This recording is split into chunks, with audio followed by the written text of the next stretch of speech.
नमस्कार, limelight network में आपका स्वागत है और आप देख रहे हैं लाइमलाइट न्यूज।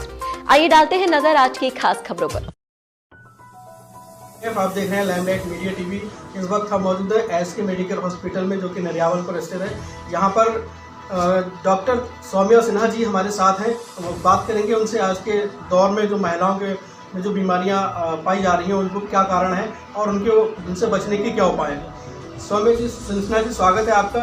नमस्कार, थैंक यू। मैम, सबसे पहले जानना चाहते हैं, महिलाएं जो देखा जाता है आजकल जैसे कि अधिकतर बीमारी की चपेट में है, तो क्या कारण रहता है? इनकी लापरवाही सेहत के प्रति है या फिर किस तरीके से देखती हैं आप इसे? महिलाएं जो अभी की हैं, ये लोग, मेरा सबसे बड़ा दुख इस बात का है कि ये लोग खुद पे ध्यान नहीं देती हैं। मतलब इन्हें लगता है कि परिवार में सबको लेती हैं, बट ये भूल जाती हैं कि महिलाएं परिवार का फाउंडेशन है। अगर वो स्वस्थ नहीं रहेंगी, वो खुश नहीं रहेंगी, तो बाकी लोगों के वो ध्यान नहीं रख पाएंगी। बट वो अपने आप को लेके बहुत केयरलेस रहती हैं। वो समय पे विटामिन नहीं लेना, अपने आप। डॉक्टर साहब, हमारे जो समाज में आजकल महिलाओं के प्रति लोग जागरूक नहीं है या महिला खुद अपने प्रति जागरूक नहीं है, इसको किस तरीके से देखती हैं आप, तो क्या होना चाहिए?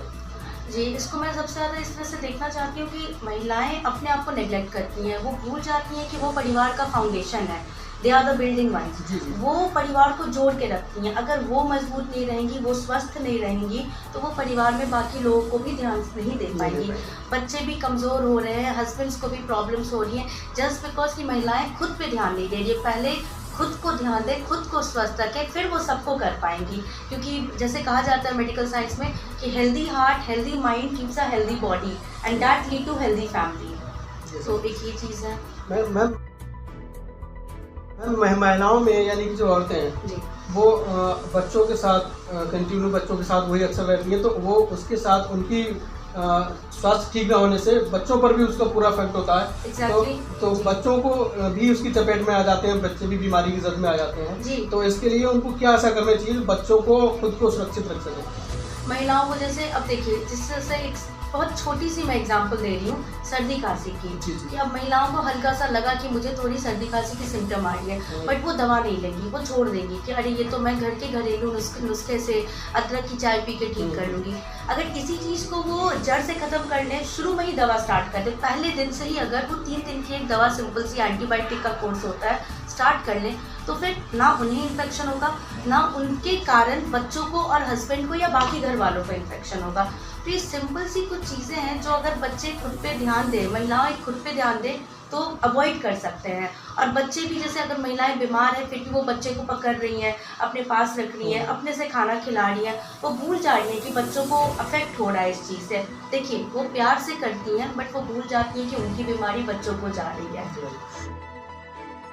तो अक्सर देखा है जैसे गर्भावस्था होती है, जी, जब प्रेगनेंसी होती है, उस पीरियड में महिलाएं मतलब एक तरीके से जागरूक नहीं है, वो काम करती हैं उन्हें नहीं करना चाहिए था उस कंडीशन में। तो आप उसकी क्या कहना चाहेंगे उन महिलाओं को? ये आपने बहुत महत्वपूर्ण सवाल पूछा है, क्योंकि जो प्रेगनेंसी के दौरान कुछ विटामिन्स ऐसे होते हैं जो महिलाएं अगर रेगुलरली ले, तो बच्चे एक बीमारी, एक एनेंकेफेली बीमारी है जो आजकल बहुत कॉमन चल रही है, वो बच्चों में नहीं होगी। या और भी कुछ चीज़ें हैं जो बच्चे कमज़ोर पैदा हो रहे हैं, कम खून के साथ पैदा हो रहे हैं, सांस की दिक्कत के साथ पैदा हो रहे हैं। ये जस्ट बिकॉज की महिलाएं जो है एंटीनेटल केयर के दौरान जो दवाएं दी जाती हैं उसे सही टाइम पे नहीं लेती हैं, और कभी लेती भी हैं तो 10 दिन लिया फिर छोड़ दिया कि अब मुझे अच्छा लग रहा है। ये बातें नहीं होती है। 9 महीने की कोर्स होती है, उसे पूरी खानी होती है।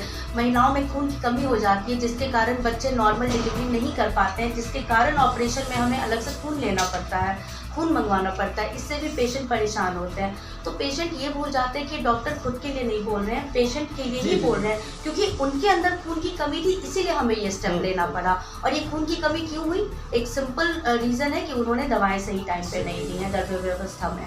तो गर्भ व्यवस्था तो खैर आपने बहुत महत्वपूर्ण सवाल पूछा है। उस समय महिलाएं पूरे दिन घर का काम करती हैं, बोलने पर भी कि सीढ़ी ना चढ़ें, भारी बर्तन ना उठाएं, भारी बाल्टी ना उठाएं, वो ध्यान नहीं देती हैं, जिसके कारण ये कमज़ोरी होती है उन्हें। और दवा तो खैर वो नहीं ही टाइमली ले रही हैं। अच्छा, ये देखा गया है अक्सर जो मोटापा जो औरतों में अक्सर देखा गया है कि मोटापा ज्यादा होने लगा है। जी जी। पहले के मुकाबले में आज जो है स्थिति दूसरी बदली हुई है। क्या क्या हो रहा है? इसके खान पान का असर है कि क्या है? देखिए, पहले के समय से अभी का वातावरण भी अलग है, प्रदूषण भी बहुत ज्यादा है। अब खान पान पहले जितना हेल्दी भी नहीं रहा है। पहले बिना फर्टिलाइजर वाले सब्जी होते थे, अब तो इतना सारा खाद हो जाता है। वो बात अपनी तरफ है। दूसरी बात ये है, महिलाओं को मैं बहुत बार बोलती हूँ कि थोड़ा सा एक्सरसाइज हमारे बॉडी के लिए बहुत ज़रूरी है, स्पेशली फीमेल्स के लिए, क्योंकि एक सर्टेन एज के बाद हमारे जॉइंट्स के प्रॉब्लम आता है, स्टिफनेस होने लगती है, हमारी हड्डी की दिक्कत होती है। महिलाओं की हड्डी एक उम्र के बाद घिसने लगती है, ऑस्टियोपोरोसिस में चली जाती है, उन्हें कमर का दर्द, उन्हें पाँव का दर्द बहुत प्रॉब्लम होता है। तो इसके लिए उन्हें थोड़ी वर्जिश करनी चाहिए, सुबह शाम वॉक करना चाहिए।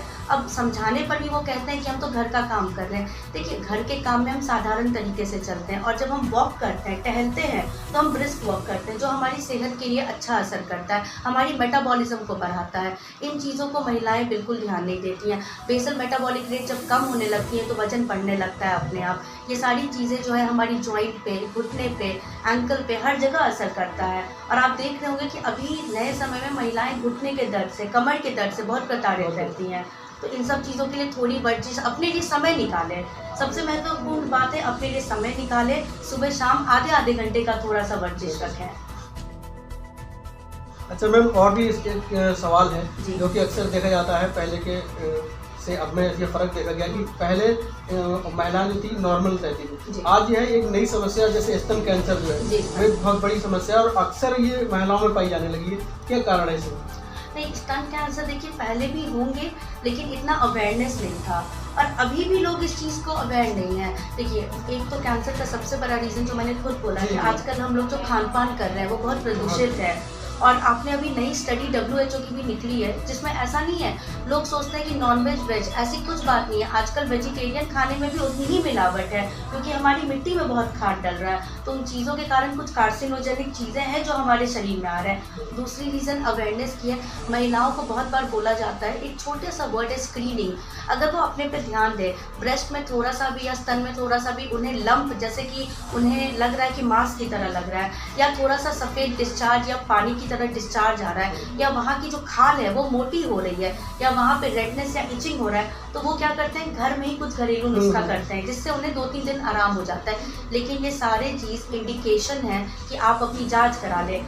35 साल के ऊपर हो जाने के बाद कहा जाता है कि 6-6 महीने पे महिलाओं को फुल बॉडी चेकअप कराना चाहिए, जिसमें स्तन की भी जांच है। अगर ये जल्दी पकड़ में आ जाएगा तो ये क्यूरेबल है, ये ठीक हो सकता है। लेकिन इसके लिए यही है कि हमें स्क्रीनिंग करनी होती है, जो हम नहीं करते, जो महिलाएं अपने आप को अवॉइड करती हैं, अपने पे ध्यान नहीं देती हैं। मैम, आखिर में आपने बहुत सारी बातें की, लोगों को जागरूक किया, खासतौर से महिलाओं के बारे में आपने बताया, तो आखिर में एक ऐसा संदेश महिलाओं को और पूरे देश को आप क्या देना चाहती हैं अपने से? मैं पूरे देश को, महिलाओं को स्पेशली ये देना चाहती हूँ, जो मैंने शुरुआत में कही कि आप you are the foundation of your house.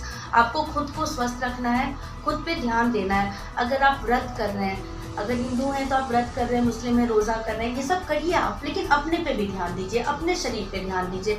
अगर आप बीमार पड़ रहे हैं तो अपने आप को अवॉइड मत करिए, अपने आप को डॉक्टर को दिखाइए। अगर दवाई चलाने की ज़रूरत है तो प्लीज़ चलाइए, क्योंकि अगर आप जल्दी इसको स्टार्ट कर देंगे तो आप ठीक हो जाएंगे, और अगर आप बहुत लंबा खींच देंगे तो कमज़ोरी या बीमारी इतनी बढ़ जाएगी कि फिर वो डॉक्टर के भी हाथ में नहीं रहती है।